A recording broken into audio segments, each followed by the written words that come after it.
اوس د خدمت او د یووالي وخت دی، اوس د وطن د جوړونې.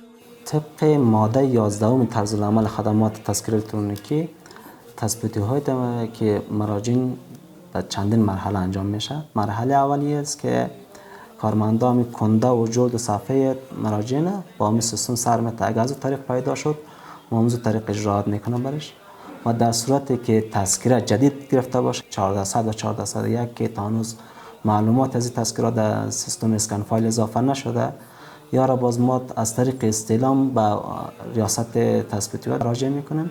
یک تعداد کنده‌ای هست که تا هنوز اسکن نشده، یعنی دیجیتالی نشده، و را فیزیکی با اون کنده سر میتن. اگر از اون طریق هم نشد با ولسوالی متذکره با تماس میشن، معلومات تذکره را از اون طریق میخوان. و بازم از این طریق هم نشد، باز یک شعبه است بخش تحلیل و ارزیابی، یا با اساس مهر و امضا و نشانهایی که روی اصل بودن یک تذکره معیار قرار دادن و از اون طریق هم میشن اونا جواب میتن که بله این تذکره صحت است یا این تذکره در فلانی کنده ثبت داره، از اون طریق برای ما جواب میتن.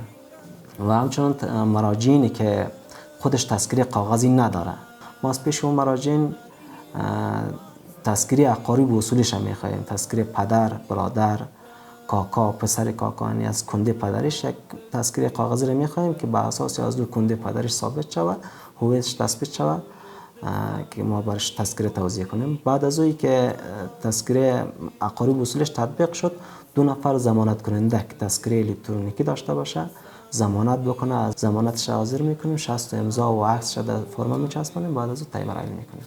اوس د وطن د جوړونې وخت دی.